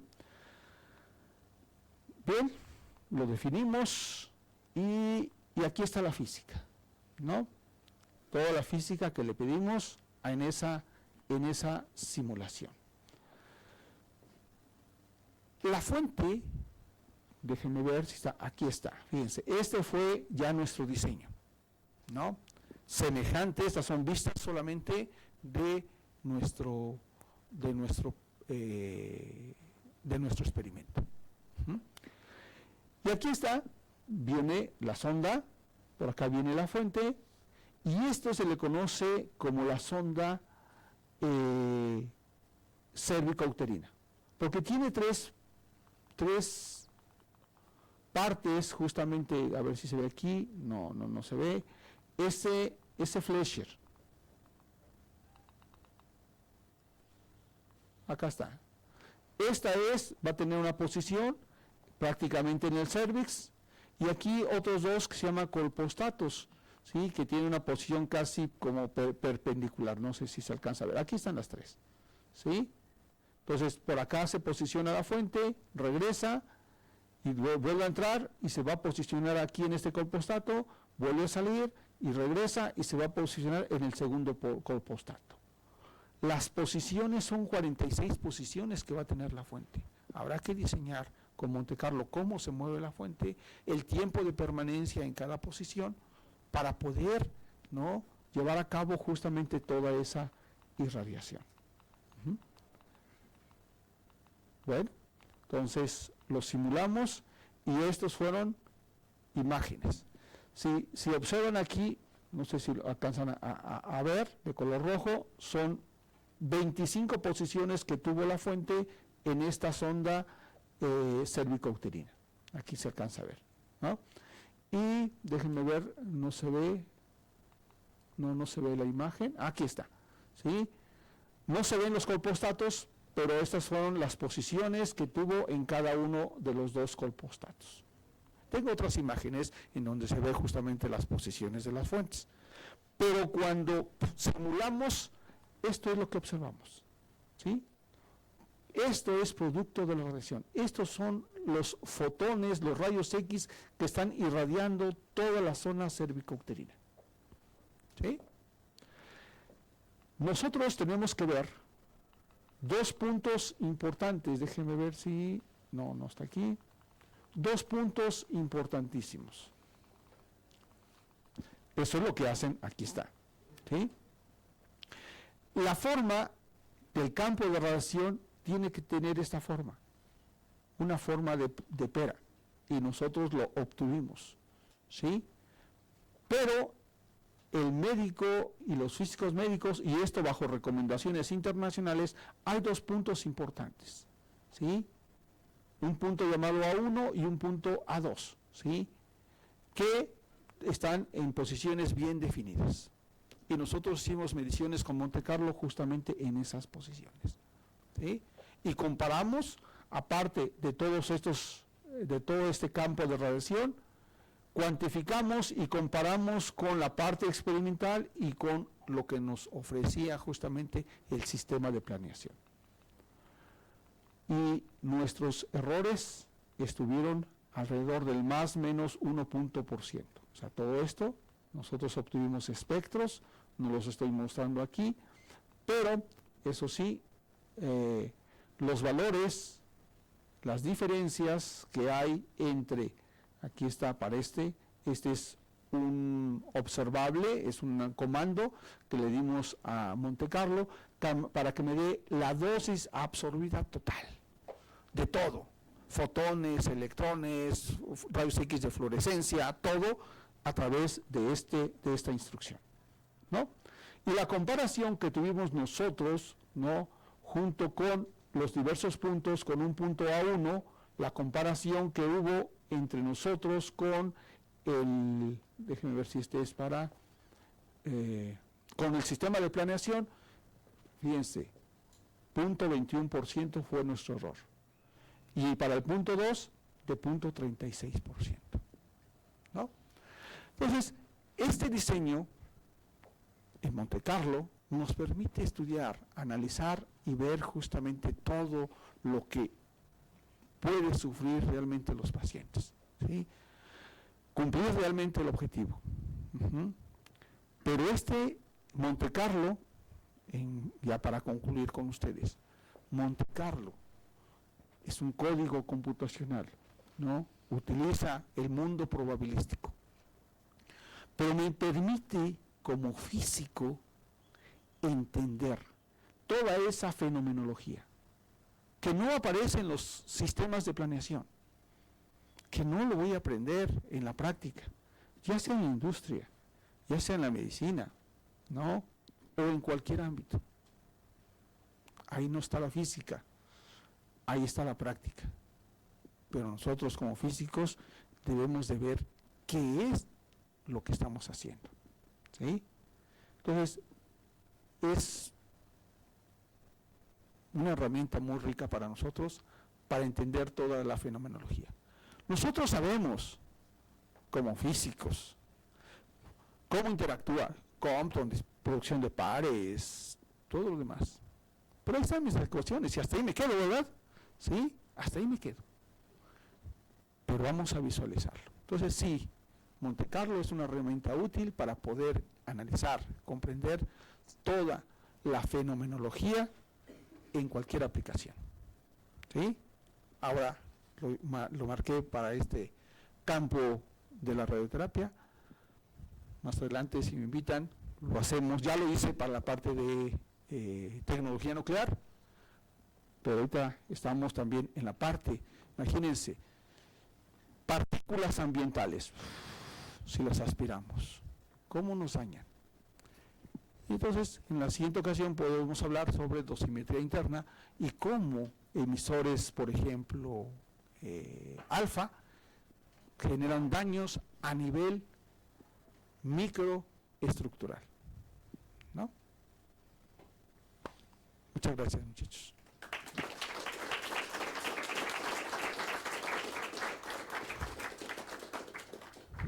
Preguntas.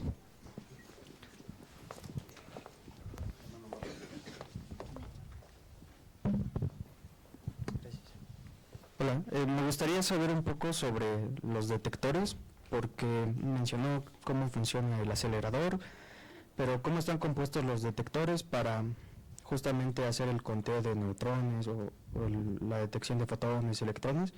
Y quisiera saber si hay avances sobre aceleradores con otras partículas y qué beneficios pudiesen tener. Ok. ¿Detectores manejados en Monte Carlo o detectores reales? De los reales que nos mostró el acelerador que generaba un flujo de electrones y luego chocaba. Si hablamos de detectores, todos sabemos que la radiación, dicen, ¿no? No la podemos, con los 5 sentidos, ni sentimos. ¿Sí? ¿Sí? Si aquí si hubiera yo traído una fuente, ¿sí? Ni cuenta. Ha habido muchos accidentes radiológicos y en la actualidad, por ahí se hace el transporte de fuentes de radiación de un lugar a otro. Muchas de las fuentes que ya no se usan se llevan, por ejemplo, al ININ. Hay una sección específica, ¿no?, en donde las fuentes que ya no se usan se depositan allá. Se requieren permisos especiales para transportar las fuentes.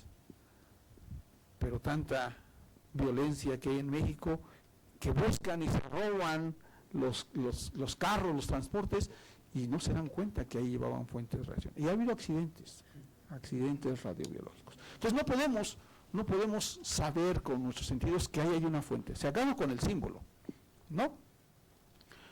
Pero entonces, los detectores, eso sí hay detectores, ¿sí? Para poder entender este mundo particular de cómo detectar la radiación, llegamos a lo mismo. Entender cómo interactúa la radiación con la materia. El primer efecto de la radiación es ionizar a la materia. Entonces diseño un sistema. Adentro, un volumen sensible que contenga aire, atraviesa la radiación, ioniza, genero campos electromagnéticos y genero una corriente eléctrica, ¿no? Y la intensidad de corriente eléctrica me va a decir cuánta radiación está llegando. Entonces, el diseño de los detectores es con esto. Pero no es así tan sencillo, ¿Sí? No es así tan sencillo. Viene toda una teoría. Es toda una tecnología, pero basada en cuestiones físicas y en las llamadas teorías de la cavidad.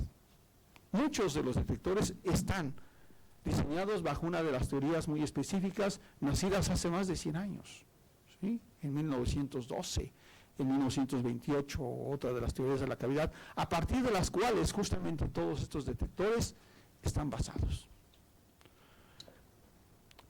Si son detectores de fotones, detectores de electrones, simplemente lo puedo hacer posiblemente con el aire o con otros medios materiales. Pero si son neutrones, tengo que saber cómo interactúan los neutrones con la materia, ¿no? Los neutrones, ¡pum!, pasan y casi no ocasionan ionización. Pero me meto y empiezo a revisar cómo interactúan los neutrones, y una de ellas es, ¡pum!, captura neutrónica, ¿no? Un neutrón es absorbido, ¡pum!, libera entonces fotones. Entonces estos sí ya los puedo detectar, ¿sí? Entonces, hay materiales justamente específicos para los detectores de neutrones, y muchos de ellos son materiales hidrogenados, ¿no? Entonces, Aquí, por ejemplo, nosotros, aquí en FM, tenemos nuestro reactor nuclear, ¿no? Y en el interior del reactor ahí hay detectores de neutrones, que tienen justamente medios, ¿no?, hidrogenados, y los neutrones que lleguen, ¡pum!, van a generar una señal. En las instalaciones médicas de altas energías está el diseño, está el equipo, y va a emitir radiación, pueden generarse neutrones, debemos de tener detectores de área, ¿sí? Pero tienen que estar perfectamente diseñados, ¿sí? ¿Y qué otra pregunta decías? Sobre los avances con otros aceleradores de otras partículas. Ok, sí. Está, por ejemplo, lo que es la hadronterapia o protonterapia, ¿no? Es decir, tratamientos aceleradores, pero con protones. Extremadamente caros. Aquí en México no tenemos, ¿no? En Estados Unidos sí. Y en Latinoamérica parece que ya Argentina va a tener un equipo de este tipo, ¿sí? Tiene sus fortalezas y tiene sus bondades, ¿no? Hay que estudiar ahora cómo interactúan los protones y cómo van disipando su energía en el medio material, ¿sí? Entonces son avances más recientes. Otra de las técnicas es con captura neutrónica, ¿no? Tratamiento con neutrones. El paciente se le irradia con neutrones, pero para que tenga una mejor eficiencia, entonces se le suministra un pequeño fármaco que contenga, por ejemplo, boro, porque sabemos que el boro es un material que captura fuertemente a los neutrones. Generamos reacciones nucleares en el interior del paciente y de ahí la liberación de otro tipo de radiación como radiación alfa. Y así se hace el tratamiento, ¿sí? Entonces hay diferentes, no solamente es los aceleradores de electrones, sino hay otro tipo de técnicas de tratamiento con otro tipo de partículas. Gracias. ¿Sí?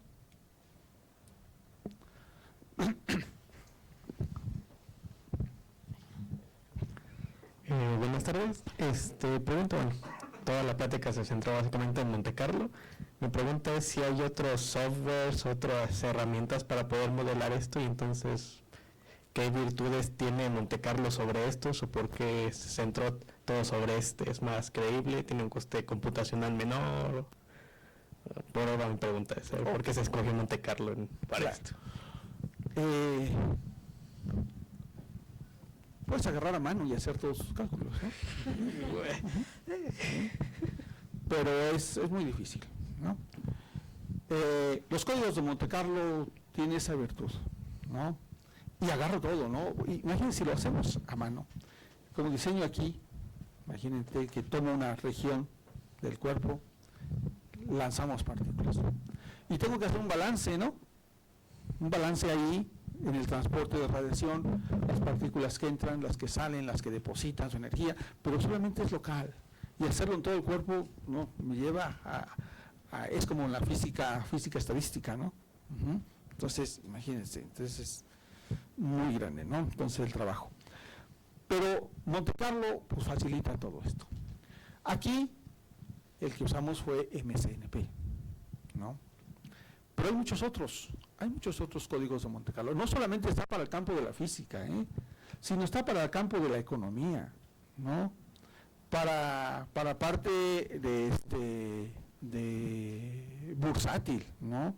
O sea, todo lo que tenga que ver con sistemas aleatorios puede, y se diseñan códigos de Monte Carlo. En nuestro ámbito hay muchos. Está este código MSNP, está por ejemplo Gen4, está EGS, Fluka, Serpent y muchos más, ¿sí? Y cada uno tiene sus bondades, ¿no? Podemos comparar unos con otros. Hay otro, por ejemplo, que se mete a este mundo, que es Penélope. Es un código libre, no cuesta nada, ¿sí? Serpent y otros, los bajas y aprendes y resuelves. Y puedes comparar, ¿sí? Tal vez las diferencias sean mínimas en lo que tú quieres obtener. Pero cada uno tiene sus bondades. Por ejemplo, EGS es un código en el que te puede ya diseñar detectores, lo que mencionaba el compañero, ¿sí? Ya detectores muy específicos, cámaras de ionización, ya están ahí como sus rutinas metidas. ¡Paz! Ahí está, ¿no? Código MIR, ¿no? Que es otro. Ese es para dosimetría interna. Entonces todo depende de lo que quieras. Gen4, si yo quiero estructuras biológicas, diseñar células y cómo la radiación rompe los enlaces de las cadenas de ADN. Mejor me meto a Gen4 más que MSNP. Entonces, y nosotros lo usamos, sí está controlado, no es libre, está controlado hasta por el propio Organismo Internacional de Energía Atómica, el mismo Estados Unidos, ¿no? Necesitamos una licencia específica, ¿no? Entonces, pues lo tenemos aquí, nosotros tenemos la licencia, pero tenemos que reportar al órgano regulador qué hacemos con este código. Viene Estados Unidos y nos vigila qué estás haciendo con tu código. Viene salvaguardias del Organismo Internacional de Energía Atómica, ¿sí? ¿Y qué estás haciendo? ¿No? ¿Por qué? Porque este código, puedo analizar todas las reacciones nucleares y a lo mejor hasta la generación de material necesario para construir bombas atómicas, ¿no? ¿Sí? Entonces, pero lo usamos nosotros. ¿Sí? Bajo autorización, Bajo autorización. Okay, muchas gracias. Gracias. Buenas tardes. No sé si me salgo un poco del tema, pero ya que mencionó el TEP y ya que lo mencionó el compañero, ¿cree que en un futuro no tan lejano pueda haber tomografías por emisión de positrones en México, o que igual por la preparación no se pueda, como en España, que tienen las TEPs pero no hay gente que las sepa usar? ¿Cree que si en dado caso en México se pudiera comprar una máquina así, habría la preparación necesaria para poder manejar ese tipo de máquinas? De tomografías. Tomografía por emisión de positrones. Gracias. Aquí tenemos muchos tomógrafos. Pero, Sí, emisión de positrones. ok. Sí, ahí es que son fármacos. Ya estamos entonces en el otro mundo, que es medicina nuclear. Porque son como... Tratamientos, ¿no? Y supongamos que lo que queremos, no sé si alcanzaron a ver, cuando puse una de las imágenes, aparecía el cuerpo humano, el esqueleto, y aparecía, no sé si se acuerdan, ahí se veía. Entonces, los tomógrafos por emisión de positrones, que se llaman PET, ¿no? Estos son simplemente sistemas de detección. Al paciente se le da un fármaco, pero con un cierto tipo de radionúclido que emite betas positivas, que se le llaman positrones. Y se aloja, por ejemplo, voy a dar un ejemplo, tecnesio 99, un fármaco con tecnesio 99, y se aloja en todo el sistema óseo, ¿sí? Y desde ya, alojado ese radionúclido, está emitiendo positrones. Y esos positrones en algún momento van a interactuar con electrones. Y viene la aniquilación de pares. Y lo que voy a detectar son los fotones. Entonces, ese equipo está construido por una gran cantidad de detectores que me va a generar imágenes a partir de esos fotones, producto de la aniquilación de pares, producto de los positrones, ¿no? Y ese equipo es un tomógrafo o un PET. Y aquí en México tenemos muchos. Bueno, yo hablo, no sé si entonces no sé bien el nombre de, como la máquina que es como un acelerador de partículas, pero ya es para el tratamiento, que es, por lo que yo leí y vi, que ya es para un tratamiento más específico en el que se daña menos órganos cercanos y por lo mismo la colisión es como mucho más pequeña, mucho más específica y por lo tanto hay menos efectos secundarios para el paciente y todo esto. Entonces no sé si se llaman diferentes. Mencionó que iba a estar en Argentina. Ajá, justo. Ah, ese. no, es ese. Entonces, si estás hablando, es justamente el acelerador de protones, Ah. ¿no? Para hacer protonterapia, Sí. ¿no? Según tengo entendido, que por ahí dicen que ya se está adquiriendo uno, pero un médico chismoso me dijo que ya el centro médico en poco tiempo iba a adquirir justamente un equipo de estos.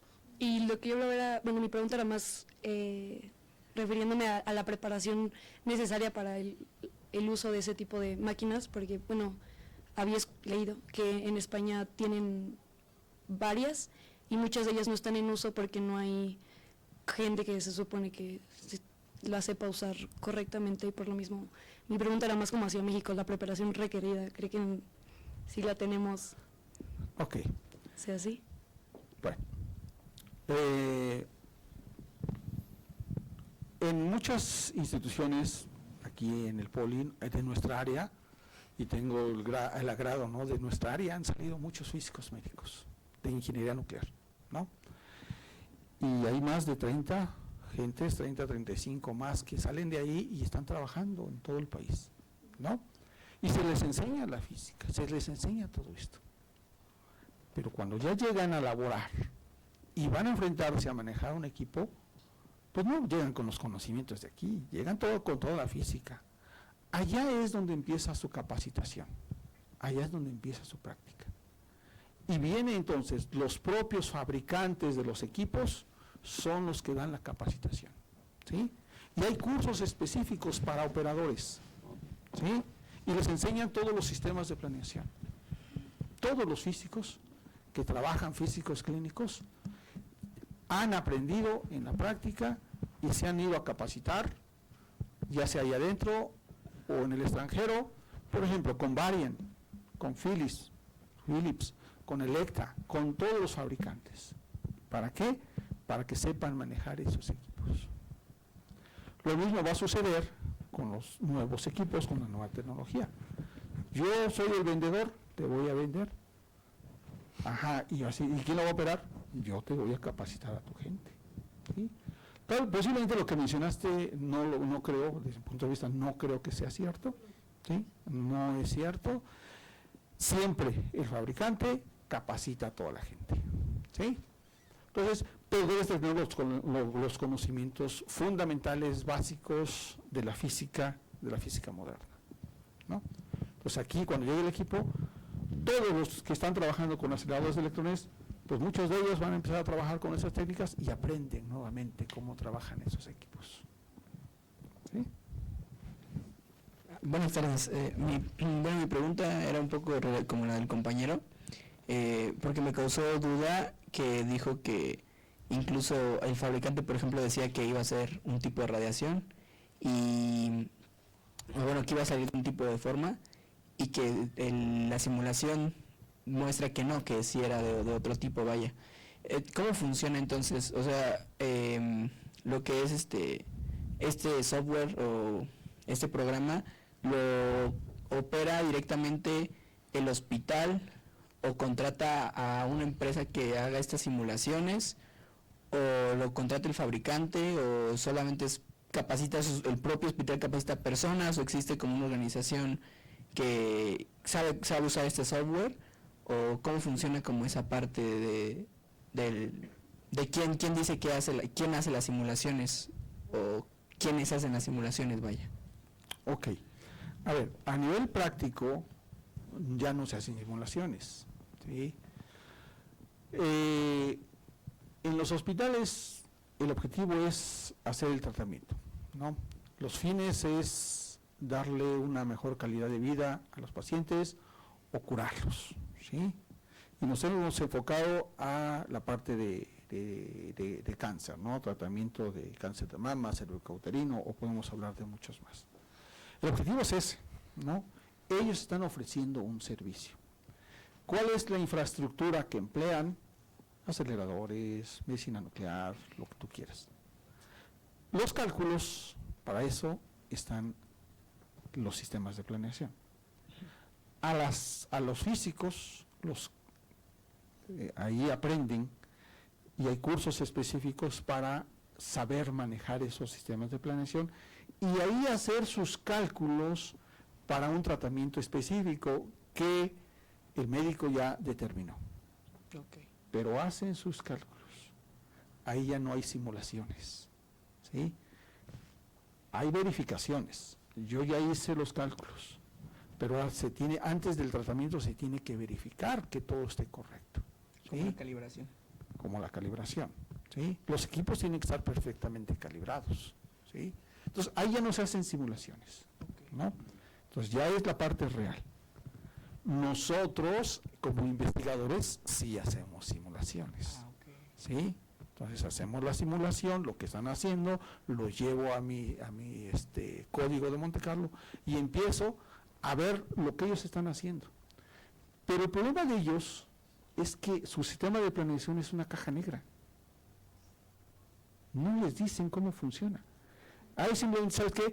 Utiliza esto, jálate la imagen, genera imágenes en el tomógrafo, los lanzas para allá, los exportas, y con esas instrucciones, y y hasta ahí.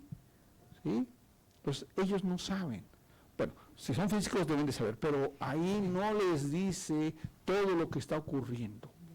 ¿Sí? Y nosotros simulamos y vemos todo lo que ocurre al interior. En los detectores, en la calibración, en las estructuras internas del acelerador, en las estructuras del paciente, como aquí lo mostré en mama, la parte cervicouterina, en las estructuras del acelerador, todo lo que queramos. ¿Sí? Y las simulaciones es con nosotros. Y entonces, por ejemplo, esos permisos de los que mencionaba y así, ¿los tiene el poli o, bueno, la investigación? O ¿Cuál es permiso? El permiso internacional, ajá. Sí, claro, sí. En este caso, el código que tenemos pues, está licenciado. ¿Sí? Por parte del Politécnico, entonces. Ajá. Bueno, sí puede decirse que sí, ¿no? Y decirse que no, ¿sí? Okay. Porque la licencia, pues yo la saqué, ¿no? Ok. Como investigador, yo solicité al ¿cómo se llama? Ok, o sea, fue usted el que... Claro, exactamente. Yo solicité la licencia a Estados Unidos, ya me respondieron que sí, hay que mostrar cuál es mi función, hay que mostrar que estoy en un instituto de investigación, y me dijeron, órale, ahí está, ¿no? Ok. ¿Sí? O sea, la licencia es de nuestra área, por decirlo así. Ok, sí. Muchas gracias. Sí. Disculpe, una pequeña pregunta. En el segundo artículo, en donde tenía las gráficas de los octantes, se veía que para los aplicadores más pequeños es en donde se tiene, por así decirlo, la mayor radiación, porque, bueno, incluso tienen la parte del menor tiempo de aplicación. ¿Cuál es la relación entre el tamaño del aplicador y que eso influye en que tenga la mayor radiación? No alcanzo a comprender cuál es esa relación. Está buena, eso sí, ¿no? Son buenas preguntas de esto, ¿no? ¿Sí? Su compañero dice, a ver, para aplicadores más pequeños, como que hubo más radiación, ¿no? Es lo que me está diciendo, ¿verdad? Y si incrementa el tamaño del aplicador, es menos la radiación. Ok. Así de fácil. Ahí está. Está entrando la luz. ¿Sí? Bueno. Si ponemos una hoja de papel, disminuye la intensidad de la luz. Si pongo 2, y si pongo 3, y 4, 5, 6, entonces, entre más grande sea el aplicador, la atenuación es mayor. Y entonces es menos, y disminuyes, y es más. ¿Ok? Gracias. Buenas tardes. Mi pregunta es sobre los criterios tanto radiológicos como médicos para la aplicación que me mostró que una es externa, con fuentes externas, y otra es interna. Esto depende mucho del tipo de cáncer que se esté tratando, o también depende de la cantidad de radiación que se necesite. Es decir, me mostró que, por ejemplo, para mama se utilizan fuentes externas. si llegase a ser un caso más agresivo, por así decirlo, se llegan a utilizar fuentes externas, o al revés, en el cervicouterino se utilizan externas, o sea, se pueden intercambiar, o para ciertas partes del cuerpo se necesitan específicas fuentes de radiación. Ok. Estás hablando, fíjate, de las diversas técnicas. ¿Qué es lo mejor, una u otra, o por qué una y por qué otra, no? Usar haces externos o fuentes, ¿no?, para introducirlas en ciertas cavidades y generar radiación. Las técnicas de tratamiento son diversas, pero las técnicas de tratamiento muchas veces las define el médico, ¿no? Depende del diagnóstico, depende de las características del paciente, depende muchas veces de la edad, del sexo, tamaño y sobre todo del estadio de los tumores, ¿sí? Recién creados, estadio 1, más avanzados, estadio 2 y así, ¿no? Entonces, el médico a veces, y a veces con orientación de los físicos, pueden determinar qué sería la técnica mejor, ¿no? Cervicouterino puede tratarse de las dos formas, con haces externos o con fuentes de radiación, ¿no? Cáncer de mama, bueno, pues a lo mejor no se puede extirpar el tumor, y entonces solamente en campos externos, ¿sí? O si es factible, pues vamos a utilizar la otra técnica, ¿sí? Si una persona es muy gordita, ¿no?, entonces, y tiene cáncer, por ejemplo, de páncreas, pues hay que usar haces externos. Pero ¿qué técnica?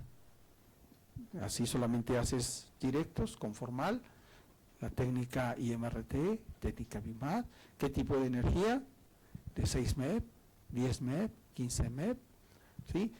Muchas veces depende la posición justamente del tumor, ¿sí? Y las técnicas también a elegir tienen que ser aquellas que no te generen daños en los otros órganos. Entonces, la elección de las técnicas sí se le queda al médico, a veces con orientación de los físicos, ¿no? Pero depende de muchas cosas, ¿no? Del paciente, de las características, la geometría, la posición y del estadio y de otras cosas. Muchas gracias. ¿Sí? Bueno, pues le damos las gracias al doctor. Una vez más, si tienen más preguntas y necesitan contactarlo, ahí están sus coordenadas y pues les agradecemos. En breve les envío el link para la encuesta que les decía la vez pasada. Ya me lo acaba de enviar hace un momento, ¿vale? Vale, doctor, muchas gracias.